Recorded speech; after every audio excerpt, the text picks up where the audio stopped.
بسم اللہ الرحمن الرحیم. السلام علیکم. میں ہوں بشارت راجہ. میرے ساتھ موجود ہیں عیسیٰ نقوی صاحب. شاہ صاحب، رچرڈ گرینل، اب پہلے تو بات گھنٹوں تک تھی نا، اب بات منٹوں تک آ گئی ہے.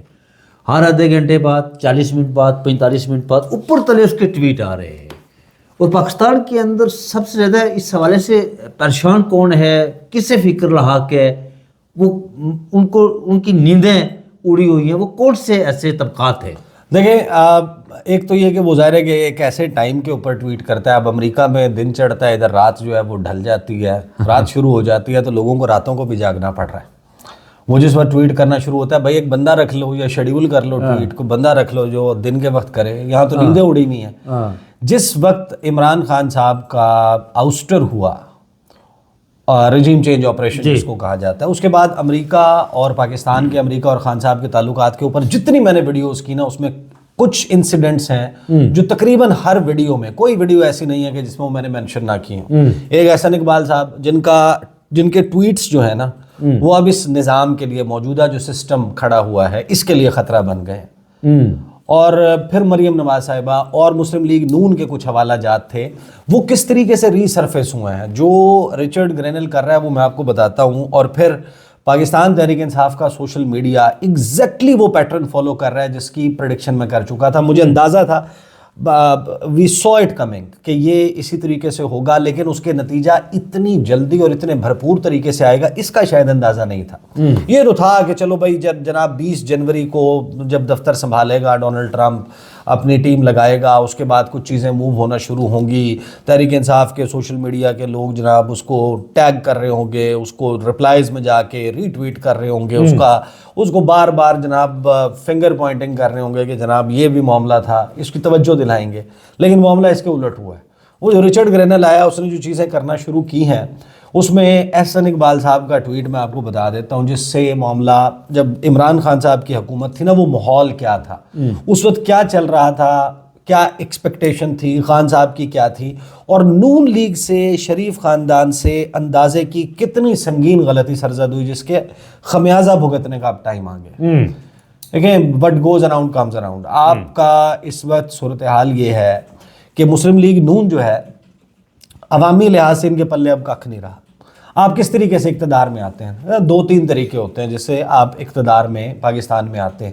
ایک ہے کہ آپ کے پاس بھرپور قسم کی عوامی حمایت ہے جو سب کچھ چیڑ پھاڑ کر دے. ٹھیک ہے، وہ لگ بھگ کام ہم نے کاؤنٹر ہوتے دیکھا جو 8 فروری کا الیکشن تھا. لیکن آپ کے پاس عوامی طاقت اب نہیں ہے، اب ہونے کا امکان بھی نہیں ہے. دوسرا ہے کہ جناب آپ کو انٹرنیشنل لابی کی بڑی زبردست قسم کی حمایت ہو. ایک وقت تھا پاکستان کے کچھ لیڈرز کو کہا جاتا تھا ڈارلنگ آف دا ویسٹ، کہ مغرب کی ڈارلنگ ہے یہ. تو وہ اس وجہ سے پھر بہت سارے لیڈرز کا پاکستان سے سیلف امپوزڈ ایگزائل میں چلے جانا، اور پھر ان کی واپسی کن انٹرنیشنل انٹرلوکیوٹرز اور کن انٹرنیشنل پلیئرز کی آشیرواد کے ساتھ ممکن ہوئی. ہسٹری گواہ ہے، سب لوگ جانتے ہیں اس بات کو. تیسرا معاملہ یہ ہوتا ہے کہ آپ کی جو لوکل اسٹیبلشمنٹ ہے، آپ کی پاکستانی اسٹیبلشمنٹ ہے، اس کا شفیق سایہ آپ کے سر کے اوپر قائم ہو، دائم ہو. اب یہ واحد سہارا ہے جو مسلم لیگ نون کے پاس ہے. اس کے علاوہ وہ 2 سہارے جو انٹرنیشنل امریکن اسٹیبلشمنٹ اور اس کا، وہ کھو گئے ہیں. کس وجہ سے کھوئے ہیں اور وہ کیا اب معاملہ چل رہا ہے، اس پر آنے سے پہلے دوسرا ہے، ظاہر ہے کہ آپ کو پتہ ہے کہ جو ہماری ہاں بھی طاقتور ادارے ہیں، فیصلہ ساز ہیں، وہ لائبلٹی کو ایک حد تک افورڈ کر سکتے ہیں. یعنی ایک ہے کہ آپ کا اثاثہ ہوتا ہے، آپ کا ایسٹ ہوتا ہے، آپ کسی کی پاپولیرٹی کو خود بھی کیش کرتے ہیں، چیزیں جو ہیں وہ میوچل بینیفٹ کے لیے چلتی رہتی ہیں. دوسرا پھر معاملہ ہوتا ہے کہ بھائی اگر آپ کو اتنا کوڑے پڑنے لگ جائیں انٹرنیشنلی کسی ایک مخصوص شخص کی وجہ سے. عمران خان کے متعلق کیا بات کہی جاتی تھی؟ دیکھیں جناب، امریکہ خلاف ہے، وہ فلانا خلاف ہے، کیا کرے، ورلڈ سپر پاور جو ہے اس کا مسئلہ ہے. اب رچرڈ گرینل نے کیا ہے؟ آپ کو یاد ہوگا 2020 جو اس سے پہلے کا امریکی صدارتی الیکشن کا سال تھا، اس میں خان صاحب کی خواہش اور اس وقت کی پاکستانی ایڈمنسٹریشن کی وائبز وہ پرو ڈونلڈ ٹرمپ تھی. ڈونلڈ ٹرمپ آلریڈی پریزیڈنٹ تھے اور اس وقت گمان یہی تھا کہ بھائی 2 ٹرمز تو لگاتا ہے ہر بندہ نا. جی بالکل ایسا امریکہ میں ایسا. لیکن چیزیں ہو گئی تبدیل. American deep state, American establishment جو ہے وہ ڈونلڈ ٹرمپ کے شدید خلاف ہو گئی، ڈونلڈ ٹرمپ کے طریقہ کار سے وغیرہ وغیرہ. ہم اس کو گیج نہیں کر پائے. خان صاحب کا پوسچرنگ جو ہے وہ پرو ڈونلڈ ٹرمپ رہی، اور بھی دنیا کے بہت سارے لیڈرز ہیں جن کی رہی. فار ایگزامپل محمد بن سلمان جو ہے وہ جارڈ کشنر کے ساتھ ان کے تعلقات بڑے بہتر تھے. انہوں نے جو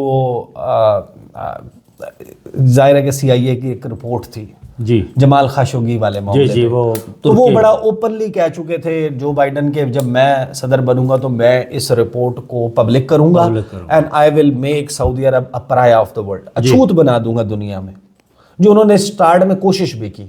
انہوں نے جیسے ہی جین ساکی بنی تھی ان کی ترجمان وائٹ ہاؤس کی، انہوں نے جب فون کالز نہیں ہو رہی تھیں، محمد بن سلمان کے ساتھ رابطہ نہیں ہو رہا تھا، محمد بن سلمان کا کوئی ٹیلی فونک کنورسیشن نہیں ہوئی، تو اس وقت انہوں نے ایک بڑا مشہور جملہ کہا تھا کہ we are recalibrating our ties with Saudi Arabia. اور پھر انہوں نے یہ کہا تھا فالو اپ میں کہ جو بائیڈن ہیں ان کے ایک کاؤنٹر پارٹ یعنی ہم منصب شاہ سلمان بنتے ہیں. محمد بن سلمان کے ہم منصب یہاں پر لائیڈ آسٹن ہے جو کہ وزیر دفاع ہیں، تو ان کو چاہیے کہ ان کے ساتھ رابطہ کریں. تو یہ ایک میوزک اچھا بڑا لمبا ہو جائے گا اگر میں اس کے ڈائنامکس ایکسپلین کروں کہ سعودی عرب کو فائدہ کیا ہوا. یوکرین کے معاملے پر انٹرنیشنل آئل پرائسز اور سپلائی کے کرائسس کی وجہ سے امریکہ کو اپنا موقف تبدیل کرنا پڑا. جو بائیڈن جو ہے وہ سعودی عرب گیا اور اس نے سعودی عرب سے تیل کی پروڈکشن اور ایکسپورٹس بڑھانے کی ریکویسٹ کی. جی وہ معاملہ اس طرح سے ہوا تھا. ہمارے تو ادھر کوئی تیل کے کنویں نہیں کھلے ہوئے نا. تو اس وقت عمران خان صاحب جو ہیں ان کی ایڈمنسٹریشن کی جو وائبس تھی اس کا نتیجہ یہ نکلا کہ جو بائیڈن ویسے بھی ایک ڈفرینٹ مائنڈ سیٹ کے ساتھ آئے تھے، ان کا اندازہ تھا کہ جناب چین کے ساتھ جو بیساکھیاں بن رہے ہیں ملک ان کو ذرا کمزور کرنا ہے اور ان کے ذرا معاملات خراب کرنے ہیں. یہ انہوں نے بعد میں ایونچولی کیا بھی، لیکن پہلے سے ایک پری ڈیٹرمنٹ مائنڈ سیٹ کے ساتھ آئے تھے. اور مسلم لیگ نون اور پیپلز پارٹی نے تو خاص طور پر جیسے ہی جو بائیڈن کی جیت کا اعلان ہوا انہوں نے ماضی میں ان کی تصویریں جناب ٹویٹس کرنا شروع کی. 7 نومبر کو تقریباً یہ کلیئر ہو گیا تھا کہ جو بائیڈن جو ہے وہ صدر بننے جا رہے ہیں. عمران خان صاحب نے مبارکباد کا ایک ٹویٹ کیا اور اس میں انہوں نے کہا کہ لوکنگ فارورڈ کہ جو بائیڈن کا سمٹ فار ڈیموکریسی ہے اس میں ہم شرکت کریں گے. کانگریچولیشن کا پیغام دے دیا لیکن وہاں سے بالکل کوئی جواب نہیں تھا. احسن اقبال صاحب نے کچھ ٹویٹس کیے تھے. احسن اقبال صاحب نے ٹویٹ کیا کہ ایک واشنگٹن پوسٹ کی خبر تھی کہ ڈونلڈ ٹرمپ کی بلکہ to be very Trump's defeat کے جو ہار ہے ڈونلڈ ٹرمپ کی وہ ایک بڑی بلو ہے for the world's demagogues and dictators کہ دنیا میں آمروں کے لیے اور ان کے لیے ایک بڑی جو ہے وہ دھچکا پہنچا. اس کو US ایمبیسی نے ری ٹویٹ کیا تھا. پھر US ایمبیسی نے لائک کیا تھا احسن اقبال صاحب کا ایک ٹویٹ تھا جس میں انہوں نے اس میں تو انہوں نے کہا تھا نا کہ ہمارے پاس پاکستان میں بھی ایک ہے ٹرمپ ہے نہیں ڈکٹیٹر ہے ڈکٹیٹر نہیں ڈیماگوگ ہے تو اس کو بھی گھر کا راستہ دکھایا جائے گا انشاءاللہ. پھر احسن اقبال صاحب نے ایک اور ٹویٹ کی تھی کہ امریکی عوام نے جو غلطی 2016 میں ڈونلڈ ٹرمپ کو الیکٹ کر کے کی تھی منتخب کر کے کی تھی آج نومبر 2020 میں امریکہ کی عوام نے وہ غلطی جو بائیڈن کو الیکٹ کر کے سدھار لی. اور ہمارے ہاں بھی ایک غلطی 2018 میں ہوئی تھی، بہت جلد اس غلطی کو دور کر دیا جائے گا. یہ جب ٹویٹ ہوا تھا نا اس کے بعد ایک بہت بڑا ڈپلومیٹک سپیٹ ہوا تھا اس وقت کی پاکستانی حکومت اور US ایمبیسی کے درمیان. امریکی سفیر کو دفتر خارجہ طلب کر کے ڈیمارش اور باقاعدہ احتجاجی مراسلہ دیا گیا تھا. شہباز گل نے اور شیری مزاری صاحبہ نے ٹویٹر پہ جا کر اس کے اوپر بہت سخت جو ہے وہ لینگویج یوز کی تھی. امریکی ایمبیسی نے ایک کلیریفیکیشن دی تھی، وضاحت کہ ہمارا جو ٹویٹر اکاؤنٹ ہے اس کو ان آتھورائزڈ ایکسیس کیا گیا جو ممکن نہیں ہے، یہ جھوٹ تھا.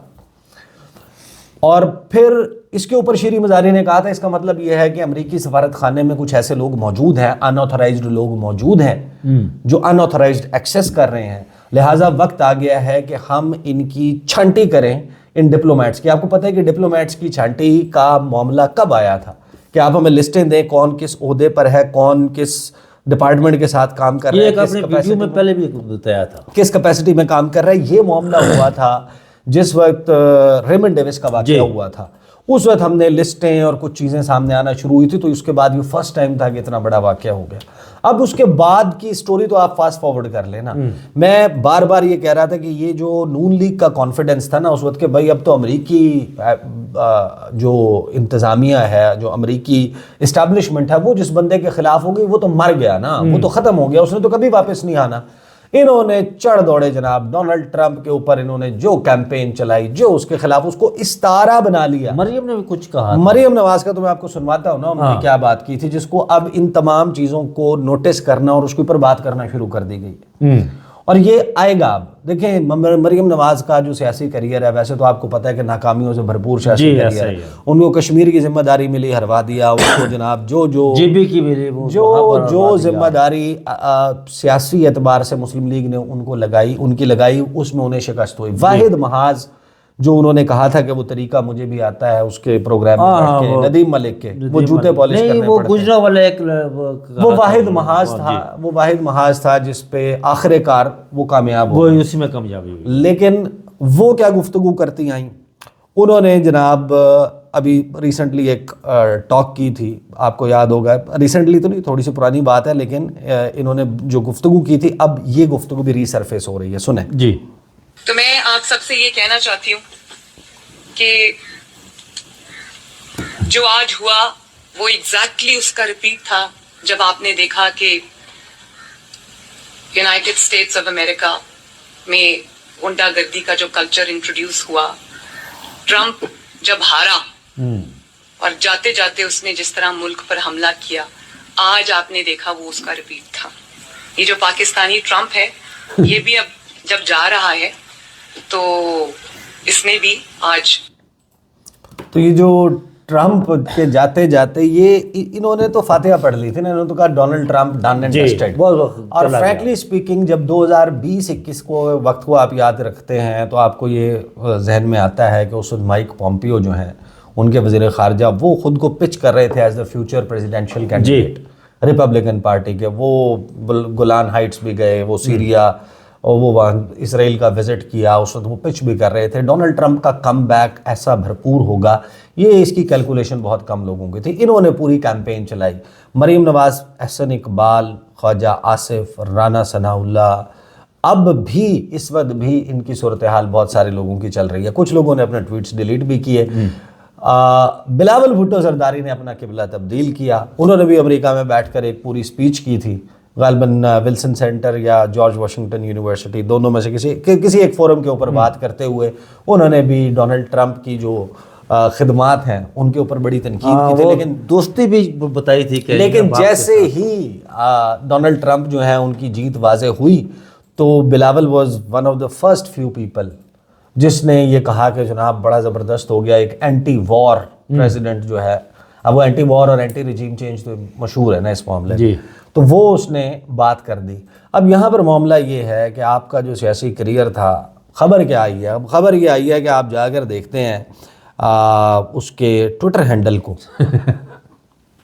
تو رچرڈ گرینل جو ہے وہ اس معاملے کو, جس کا میں آپ کو کہہ رہا تھا کہ یہ ساری جو ہے نا پھر بعد میں اس کے اسکرین شاٹس جو ہیں وہ لگیں گے, ان کو یہ ابھی آپ نے بات کی شاہ صاحب کے اس کے کچھ ٹویٹس ڈیلیٹ کیے گئے تھے, لیکن یہ جو اسکرین شاٹ سیو ہوئے جو ابھی وہ رچرڈ گرینل انہیں کر رہا ہے, یہ سیو کس نے کیے تھے؟ نہیں, یہ سیو تو ظاہر ہے کہ اس وقت بھی یہ ظاہر ہے کہ اس وقت انٹرنیشنل سٹوری بن گئی تھی پاکستان اور امریکہ کے بیچ میں, ایک اوپن پبلک اسپیٹ تھا, تو وہ اس کو ظاہر ہے کہ ایک انٹرنیشنل ریکگنیشن ملی تھی اور اس کی تصاویر لگی تھیں. اب رچرڈ گرینل جو ہے اس نے ٹویٹس کرنا شروع کی اور ری ٹویٹس. اب آپ کو یاد ہوگا جب میں نے کہا نا کہ انہوں نے کہا تھا dear followers, U S embassy نے کہا تھا کہ U S embassy Islamabad Twitter account was accessed last night without authorization. The U S embassy does not endorse the posting or retweeting of political messages. We apologize for any confusion that may have resulted from the unauthorized post. اس tweet کو quote tweet کرتے ہوئے Richard گرینل نے کہا کہ this is when they criticised the sitting US ایس پریزیڈنٹ. اس وقت ڈونلڈ ٹرمپ سٹنگ یو ایس پریزیڈنٹ تھا اور یو ایس ایمبیسی نے ایک ڈیروگیٹری ٹویٹ احسن اقبال کی اباؤٹ ڈونلڈ ٹرمپ، اس کو کیونکہ ری ٹویٹ کیا تھا اور لائک کیا تھا، تو اب وہ کہتا ہے کہ یہ تو وہ وقت ہے جس وقت ہماری ایمبیسی نے سٹنگ یو ایس پریزیڈنٹ کو کرٹیسائز کیا تھا. Did they ever come clean to explain how they were hacked? I don't believe it, کہ مجھے یقین نہیں ہے کہ یہ اکاؤنٹ ہیک ہوا تھا.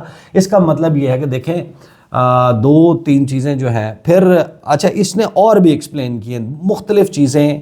You S embassy the U S embassy Islamabad retweeted this, do you know the date this happened? اس نے تاریخ اور یہ چیزیں پوچھنا شروع کر دی ہیں، جس کا مطلب یہ ہے کہ مسلم لیگ نون جو ہے ان کے سر کے اوپر جو بائیڈن کا ایک گھنا سایہ دار درخت موجود تھا، جو بائیڈن نامی، جس کی چھاؤں میں یہ بیٹھے ہوئے تھے، چھتر چھایا میں بیٹھے ہوئے، جو کچھ بھی ہوتا تھا. دیکھیں اتنے سوالات مجھے اپنے کریئر میں یاد نہیں ہیں. سال 2024 اسٹیٹ ڈپارٹمنٹ، امریکی محکمہ خارجہ، اس کی جو بریفنگز ہوتی ہیں، اس کی بریفنگز کا ٹرانسکرپٹ state.gov نامی ویب سائٹ کے اوپر موجود ہوتا ہے. اس میں ایک پورا briefings and statements, press releases, مختلف اس کے پریس روم میں یا نیوز روم میں آپشنز موجود ہیں.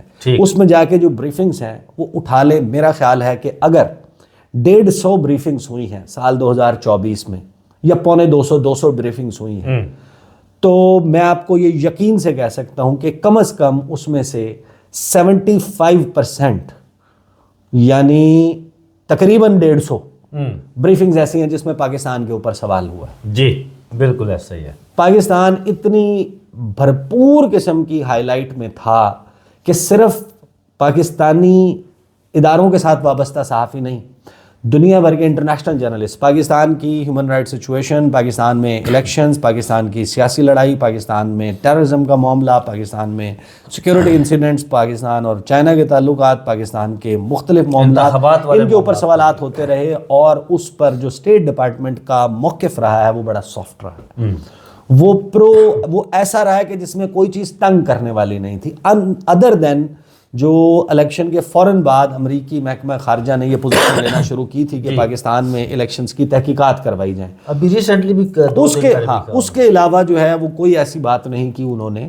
اور امریکہ اپنے ایکشنز کرتا ہے، صرف بیان نہیں دیتا، وہ پابندیاں بھی لگا دیتا ہے، وہ اور بھی بہت سارے سٹیپس جو ہے وہ اٹھاتا ہے. انٹرنیشنلی آپ کی آرم ٹویسٹنگ کرنے کے لیے اس کے پاس بڑے ٹولز ہیں، IMF ہے، ورلڈ بینک ہے، باقی چیزیں ہیں.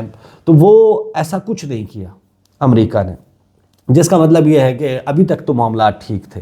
مسئلہ یہ ہے کہ اس وقت دیکھیں جو ادارے ہوتے ہیں نا، جو جہاں پہ اسٹرکچر موجود ہے، آرگنائزیشن موجود ہے، لوگ تبدیل ہوتے رہتے ہیں، ان کے تعلقات قائم رہتے ہیں. آپ کا جو سیاسی خانوادہ ہے، جو آپ کا سیاسی خاندان ہے، آپ نے ایک شخص جب تک، کیونکہ لوگ کہتے ہیں کہ یہ اب ریپبلکن پارٹی جو ہے وہ ٹرمپس پارٹی ہے، ڈونلڈ ٹرمپ کی پارٹی، اور آنے والے بہت سارے وقت میں جو ہے وہ اس کی چھاپ اسی طریقے سے موجود رہے گی.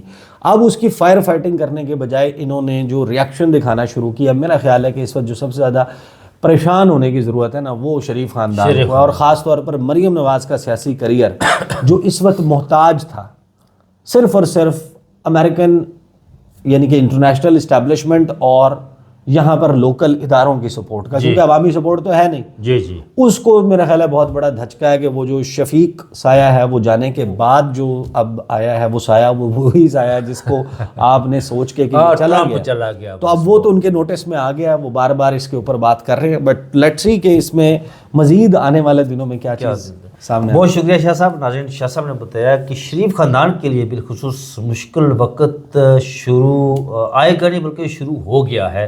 اس کو کیسے یہ ٹیکل کرتے ہیں، کیا دیکھتے ہیں. وہ چھتر چھائے کی بھی شاہ صاحب نے بات کی کہ وہ اب نہیں رہا جس کے سارے یہ چل رہے تھے.